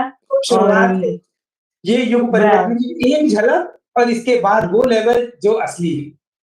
तो यस, तो ये शुरुआत मेरी बहुत अच्छी हो रही है। और जब हम अभी मिले थे तो एक चीज आपने बताई थी, अज्ञातवास, जो हमारे अंदर ही है। अर्जुन ने जो अज्ञातवास किया था, वो जो हमारे अंदर चक्रों के माध्यम से, मुझे वो पॉइंट बहुत अच्छे लगे और मैंने उस पर बहुत चिंतन किया और मुझे उस पर वर्क कर रही हूँ। और एक और चीज आपने बताई थी कि भलाई में भी भलाई है, जो आपने मकान मालिक के माध्यम से बताया था ना, कि मकान का किराया नहीं देता था और उसको खाली करवाना था, तो उसने किस तरह से खाली किया कि उसको अच्छा बड़ा मकान मिल जाए। यानी हमको किसी का भला करना, तो उसमें भी भलाई और देखो, ये पॉइंट भी बहुत अच्छा लगा। तो युग परिवर्तन में, जीवन परिवर्तन में या जगत को परिवर्तन करने में कहीं नहीं भटकना है, हमको अपने विचारों को बदल देना है। और जब हमारे विचार अच्छे हो जाएंगे ना और परमात्मा से जुड़ जाएंगे, तो मुझे लगता है ये परिवर्तन ऑटोमेटिक हो रहा है, हो ही जाएगा। 100%। तो बहुत मुझे खुशी हुई, आपसे पहले बात हुई थी इस चैनल के माध्यम से, वहां पे पर्सनली मिलके, और इस वीक में जो आपने सुना उस पर चिंतन किया। बहुत सारे लोग, मुझे बड़ा दुख होता है कि सुनते तो हैं, उस समय हाँ भी करते हैं, लेकिन बस प्रोग्राम खत्म, बात खत्म नहीं। चिंतन किया तब तो परिवर्तन आएगा। आपने चिंतन किया, आसपास को समझने की कोशिश की, ये सिंसियरिटी है, ये सिंसियरिटी रिक्वायरमेंट। बहुत अच्छा। नहीं, चिंतन तो आवश्यक है ना। चिंतन नहीं करेंगे तो लाइफ मतलब कैसे समझेंगे कि आज कौन क्या समझाना चाह रहा है। तो पॉइंट तो उसी में मिलते हैं। आप जब नेक्स्ट टाइम आए ना, तो एक रिक्वेस्ट है, आप गीता के ऊपर बताइएगा। जो अपने अज्ञातवास के ऊपर वहां बताया था ना सर, इतना पावरफुल था वो, इतना पावरफुल था। जितने लोग बैठे थे सबने उसी से प्रश्न फिर शुरू किए थे। तो वो गीता के ऊपर तो हर चीज, मतलब जो कृष्ण ने अर्जुन को समझाया, हम ही तो अर्जुन है। और हम ही अपना, मतलब हम अर्जुन है और हम ही तो चाह रहे हैं कि हम अपना जीवन परिवर्तन करें, उस परमात्मा को अनुभव करें, उसकी अनुभूति करें। तो नेक्स्ट टाइम कभी विजय सर आपको इनवाइट करें, हम भी इनवाइट करते हैं सर अभी से, तो आप गीता के ऊपर अवश्य सुनाइएगा सर, रिक्वेस्ट है। जैसी मुझे समझ में आई, जैसी मुझे आज के टाइम के लिए समझ में आती है, मैं बताता हूँ। मैं इतना उपप्रकांड विद्वान तो नहीं हूँ जैसे लोगों ने रट रखी है, लेकिन उसकी जो बातें मुझे समझ में आती हैं वो जरूर बताता हूँ। Yes sir, okay, thank you sir, thank you. मैं मुक्ता जी से हम लोग भोपाल में मिले थे, हम लोग ट्रैवल करते हुए सिर्फ एक दिन के लिए भोपाल में प्रोग्राम था, वहां से मुक्ता जी से मुलाकात हुई। वहां पे एक टॉपिक अर्जुन और उसका अज्ञातवास। जी बिल्कुल। सर का गीता का ज्ञान मतलब जो ये आधुनिक नए जमाने के साथ में वो मिक्स करके जो बताते हैं तो वो वाकई मतलब बहुत ही सुनने लायक है।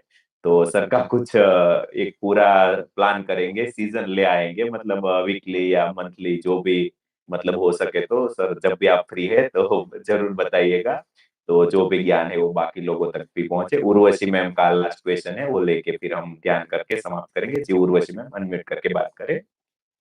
नमस्ते सर। नमस्ते जी।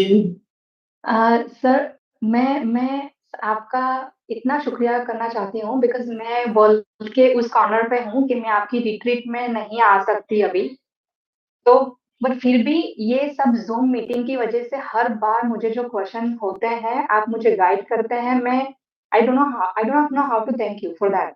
और डॉक्टर विजय सर और ये जो द ग्रेट अवेकनिंग है, ये सारी चैनल्स हैं, और आपको पर्सनली मैं टेक्स्ट कर सकती हूँ टेलीग्राम पर। तो मुझे ये लग रहा है कि इतनी सारी हेल्प आ रही है हर जगह से कि एवरीडे में जो गर्ल कल थी वो मैं आज नहीं हूँ, आज मैं ऊपर उठ चुकी हूँ। अभी बात कर रही हूँ, दूसरे सेकंड में ऊपर उठ रही हूँ। ये गति इतनी स्पीडी हो गई है। मैं आपको आपको क्या बताना सर, आपको तो पता ही है, बस मैं अपनी फीलिंग्स बता रही हूँ। और मुझे क्वेश्चन ये है कि हम सब बात कर रहे हैं सर अभी, but still the world is evolving around money. Everything is about money, everything is about career. तो ये शिफ्ट कैसे होगा? और दूसरा क्वेश्चन ये है कि इज इट पॉसिबल कि हमारी जो ईटीज फैमिली है, क्या वो हमसे टेलीपैथिकली बात करती हैं या फिर ये हमारी अंतरात्मा ही बात करती है? हमारी कौन सी फैमिली? ईटीज जो हमारी ETs family. Yes, ETs family.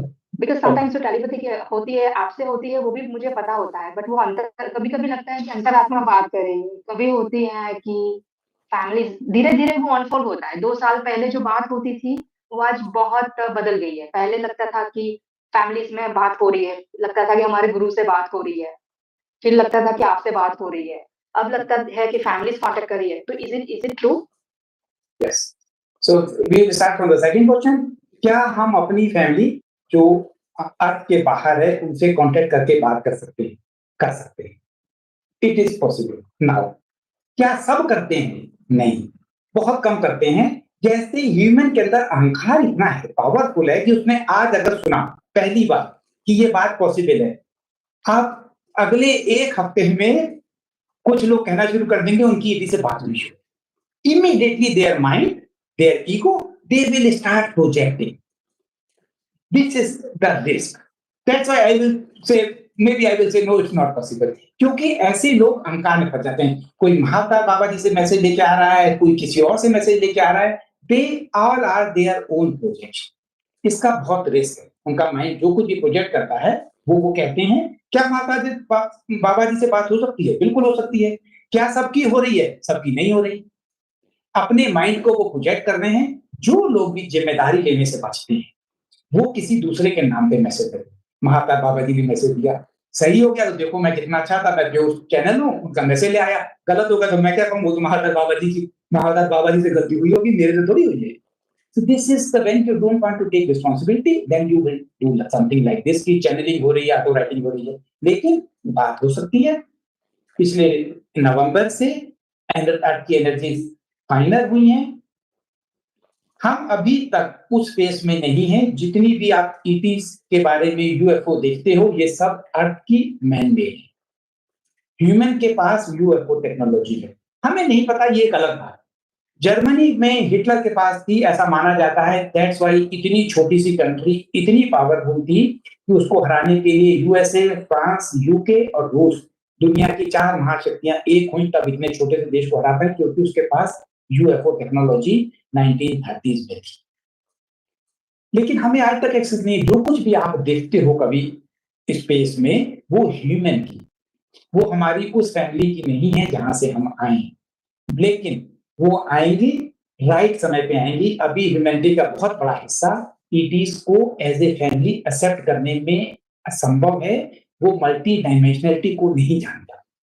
We are multi dimensional being, लेकिन उसको वो नहीं मानता तो उसको फैमिली कैसे मान लेगा? और जितनी हमारी मूवीज हैं उनकी इस तरह प्रोग्रामिंग है कि एनी हाउ ईटी हमें कंट्रोल करने आ रहा है, ईटी धरती को कंट्रोल बनाने आ रहे हैं। अभी तक जो एंटी सोर्स का डोमिनेंस था, they all were ETs. Fifth dimension onward धरती पे ट्रांस ह्यूमन की फॉर्म में कुछ ह्यूमन भी थे जिनको हम एलिट्स कहते हैं। उनकी शक्ल देख के आप समझ सकते हो कि ये ह्यूमन लग रहा है लेकिन है नहीं। आजकल जो बहुत चिप लगाने की कोशिश कर रहा है उसकी शक्ल देख के पता लग जाता है कि ये ट्रांस ह्यूमन, राइट? तो ऐसे लोग भी धरती पे हैं जो ट्रांस ह्यूमन के फॉर्म में, और इसके अलावा नॉन फिजिकल फॉर्म में भी थे जो धरती पे इस डार्क एजेंडा को इम्प्लीमेंट कर रहे थे। उनके कारण हमने सुन सुन के हमारे दिमाग में ईटी के प्रति एक विरोध है, हमको एक्सेप्टेंस नहीं है, अभी नहीं है।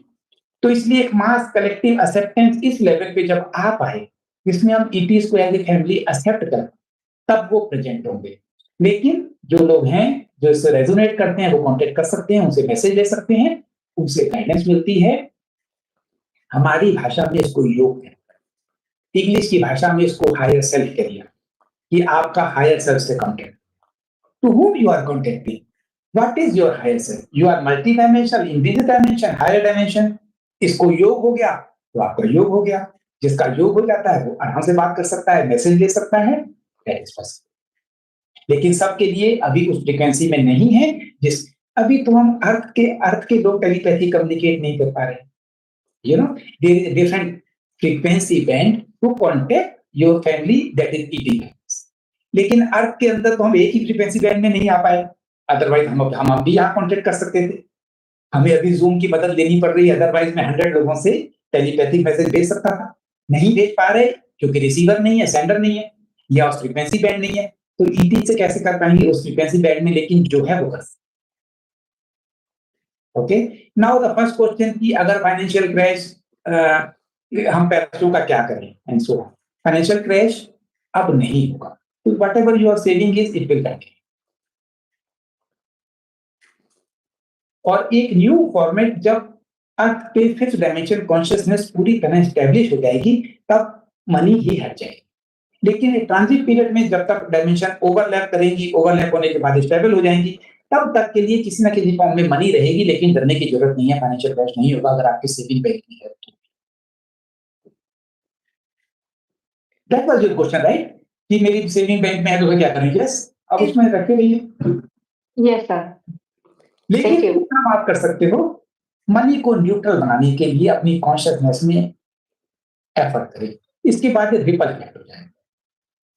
अभी तक का सिस्टम 80% डार्क डोमिनेंस, सारी मनी जो थी डार्क के पास, जो एलिट्स हैं डिवर डार्क, और मनी उनके पास थी। धरती पे 5% लोग के पास जो जिनकी कैपिटल है वो धरती की 95% है। 1% के पास 80% कैपिटल, 1% के पास, तो 80% जो है वो 1% के पास। तो इसकी वजह से गरीबी है, और गरीब लोगों के अंदर मनी के प्रति एक भाव है कि ये अमीर लोग हैं, ये हमारा शोषण करते हैं, हमसे ज्यादा काम कराते हैं। कितना डिफरेंस है लाइफ स्टाइल, राइट?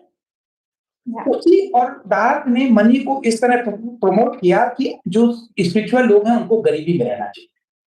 हमारे कहानियां हैं कि महात्मा बुद्ध खाली 7 घरों से खाना मांगते थे, और वो भी एक हाथ में। पहले घर से एक हाथ में मिल गया तो दोबारा नहीं मांगते थे, उतना ही खाते थे। महर्षि रमन एंड सो ऑन। तो हमें लगता है कि आध्यात्मिक आदमी को गरीब कपड़े पहनने चाहिए, कोई खुशी पूरी नहीं करनी चाहिए, मनी से वैराग्य करना चाहिए। इसने स्पिरिचुअल जर्नी को शुरू कर।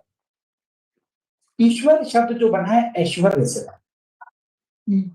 ईश्वर के पास ऐश्वर्य है, अबंडेंस है, समृद्धि है, उसका उल्टा गरीबी है। तो अब जो हम लोग हैं, हमें इस कॉन्शियसनेस शिफ्ट के समय इस मनी को न्यूट्रल करना है। मनी से आप स्कूल बना सकते हो, खाना खिला सकते हो, अच्छे काम कर सकते हो, या मनी से वेपन खरीद सकते हो, कंट्रोल कर सकते हो। मनी तो न्यूट्रल है ना। मनी से क्या आप करोगे? आप वेपन खरीद के न्यूक्लियर बम एक्सप्लोड कर सकते हो, या कोई अच्छा काम कर सकते हो। तो मनी की न्यूट्रलिटी अपने माइंड में रखना। अगर कोई स्पिरिचुअल पीपल है और वो उस काम की स्पिरिचुअल फीस ले रहा है, देन एक्सेप्ट इट। इसके बदले इसका उल्टा करना कि वो देखो स्पिरिचुअल होकर कैसे फीस ले रहा है। Because of our old conditioning, we think like this. We have to make it neutral. And आने वाले समय में, बहुत जल्दी समय में, जब से एंटी सोर्स हट गया, ये मनी सिस्टम में आना शुरू हो जाएगी और ह्यूमैनिटी को एक आभास होना शुरू हो जाएगा कि देयर इज एन अबंडेंस। इस यूनिवर्स का नेचर है अबंडेंस। मैं यहाँ पे इस समय हूँ, यहाँ पे स्पाइस गार्डन है, इतनी सारी काली मिर्च वो यूं तोड़ के जमीन में फेंक देते हैं। आप जंगल में जाके देखो, कोई जानवर पूरा फल नहीं खाता, आधा खा के फेंक देता है, क्योंकि अबंडेंस है वहां पे अनलिमिटेड। एक बीज आप बोते हो, उस बीज से आम का पेड़ निकलता है, कितने सारे आम होते हैं, एक बीज से कितनी गेहूं निकलती है। ये नेचर इस फेक मैट्रिक्स में अपोजिट। तो अब ये वापस अबंडेंस आएगी। जब हमें अबंडेंस आएगी तो हम संग्रह करना छोड़ देंगे। कौन बोझ लाद के चलेगा? अगर आपको पता हो कि हर समय आपको खाने को मिलेगा तो आप 2 किलो मैंगो लाद के चलोगे? नहीं चलोगे। जब आपको पता है कि जब आपको जरूरत होगी तब मिल जाएगा। तो दिस अबंडेंस जब हमारे अंदर आनी शुरू होगी, तब हम सारी मनी छोड़ देंगे, सिस्टम में रिलीज हो जाएगी, तब सबके पास अबंडेंस हो जाएगी। ये बहुत जल्दी होगा, लेकिन कम से कम फ्रंट रनर मनी को न्यूट्रल करें और ये भाव डालें कि अबंडेंस से जो चाहे जब मिल जाए। और मनी को अब हम बड़ी जल्दी से पालेंगे माइलस्टोन। आपकी चिंता मनी की भी खत्म हो जाएगी। जी, thank you so much. Thank you so much. Thank you. So meditation, I have good news कि सुमित जी इंडिया में हैं और आज यहीं पे हैं। मैं उनसे रिक्वेस्ट करता हूं कि अगर वो गाइडेड मेडिटेशन करा देंगी तो सबके लिए अच्छा है, अगर नहीं तो फिर लेट अस सी क्या करते हैं। Just in minute. Sumit ji ने आप लोगों की रिक्वेस्ट मांग ली है, कह रही अचानक मुझे उठा के लाए हो, फिर भी मैं पर्दे स्क्रीन पे नहीं आऊंगी, लेकिन मेडिटेशन गाइड करती हैं, हम लोग मिलकर मेडिटेशन करते हैं। मुझे भी सौभाग्य है आपके कहने पे सीमा जी, हमें भी इस उम्मीद के साथ मेडिटेशन करने का मौका मिल गया। Thank you very much.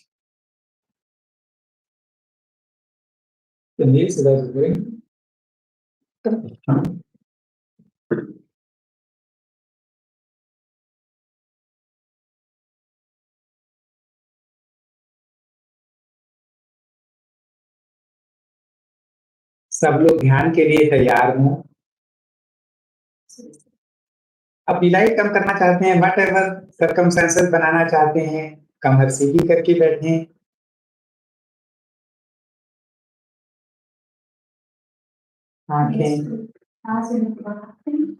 आंखें जेंटली क्लोज। जाने कि आप प्योर चेतना है और हम 2 डायमेंशंस के ओवरलैपिंग होने के फेस में हैं।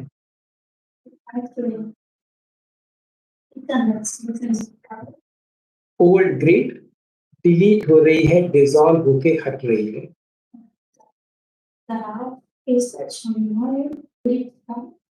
उसके स्थान पे new grid, golden grid available है। हम सब इस नई ग्रिड से कनेक्ट हो सकते हैं।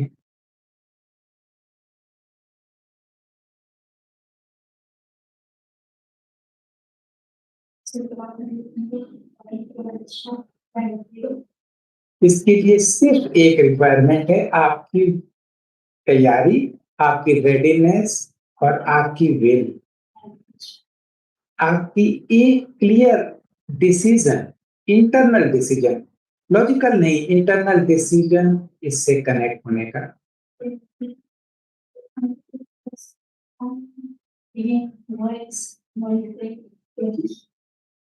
एक बार जब आप क्लियर डिसीजन ले लेते हैं तो नया जगत आपके लिए प्रकट होना शुरू हो जाता है। अपने हृदय को महसूस करें, अपनी चेतना हृदय में।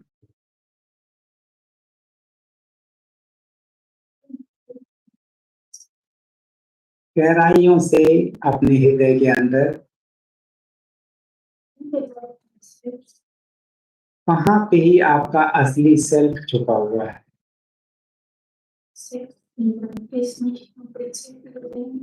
अपने सेल्फ को पाना इतना कठिन नहीं है जितना आपको लगता है, बहुत आसान है। आपका सेल्फ ऑलवेज आपके साथ है, हर एक कदम पे। जब आप रोते हो, आपका सेल्फ अंदर वाला रोता है। जब आप हंसते हो, तो वो आपके साथ हंसता है। वो कभी आपको जज नहीं करता किसी भी स्टेप के लिए।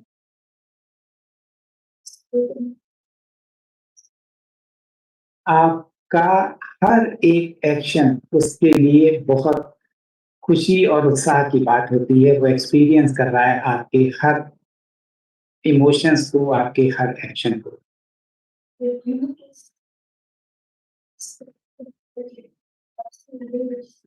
जो कुछ भी आप एक्सपीरियंस करते हो, उसके लिए हर एक चीज बराबर का एक्सपीरियंस है। आपका असली दोस्त ऑलवेज आपके साथ। इस अपने हायर सेल्फ के प्रति कृतज्ञता का भाव।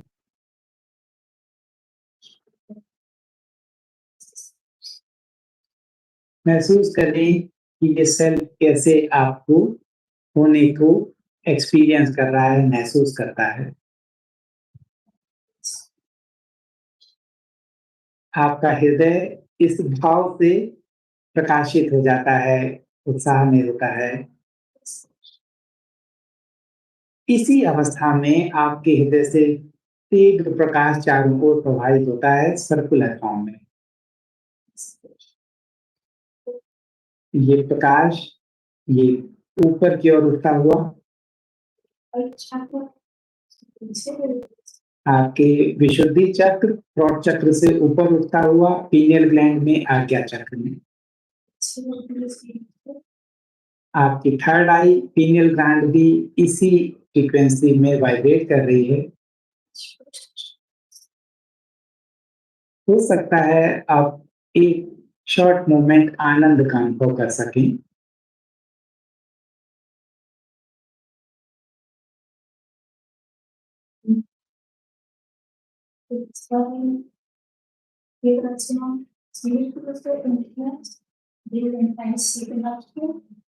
ये दोनों हार्ट और आज्ञा चक्र की एनर्जीज मिलकर एक सिग्नेचर क्रिएट करते हैं।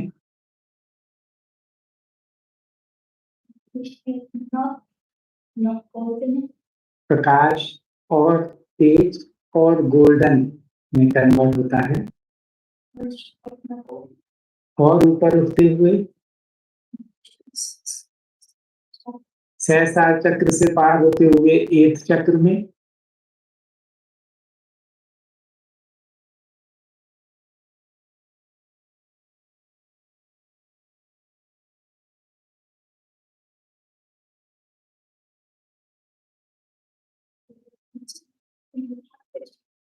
एक चक्र में वाइब्रेशन महसूस करें। शरीर के बाहर भी कॉन्शियसनेस आप ही हो।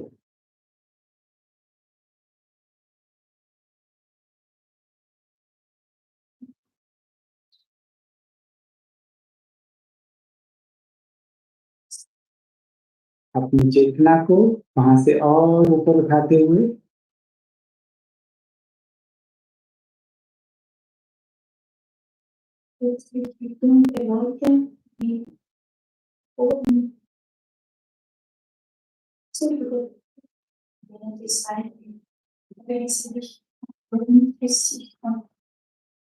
इस तीव्र प्रकाश में ऊपर जो डार्क बादल हैं, वो साइड में होकर प्रकाश उसके ऊपर जाता हुआ, जैसे एक पर्दा दोनों तरफ खुल जाता है, ऐसे ही पर्दा हटते हुए प्रकाश ऊपर जाता हुआ, डार्क बादलों का पर्दा हट के ऊपर जाते हुए।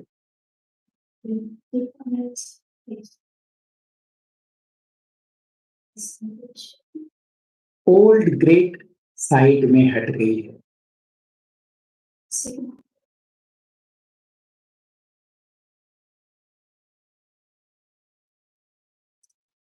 आपके सिग्नेचर न्यू गोल्डन नेटवर्क में कनेक्ट हो रहे हैं। आपको एक्सेस हो चुकी है इसकी। इस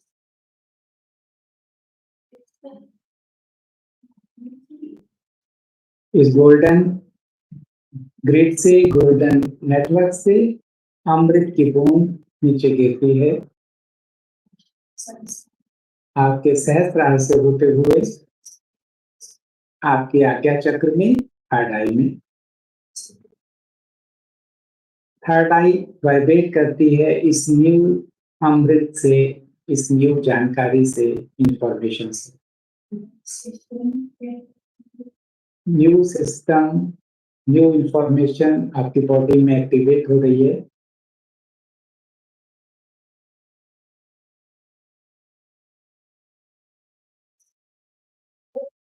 आपका कंप्लीट होना, आपका एक एक सेल इसी न्यू इंफॉर्मेशन से, गोल्डन एरा की इंफॉर्मेशन से वाइब्रेट हो रहा है।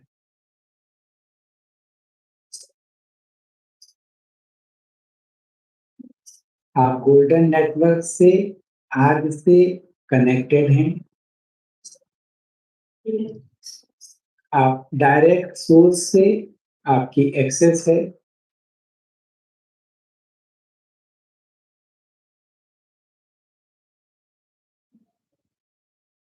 न्यू एरा शुरुआत हो रही है।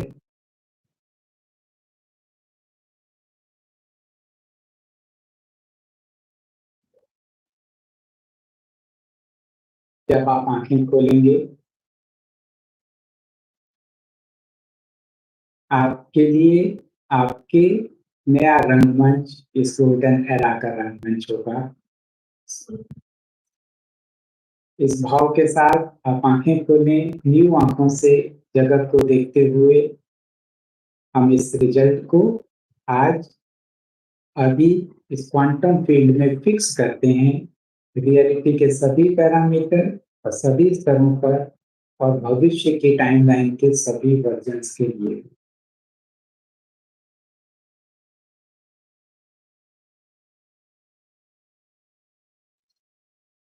ये ऑलरेडी इंस्टॉल हो गया है। आप लोग गोल्डन नेटवर्क से कनेक्टेड हैं।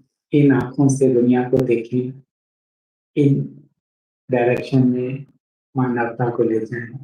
Thank you very much meditation के लिए आप सभी का। धीरे धीरे शरीर की चेतना में वापस आते हुए आंखें खोल सकते हैं।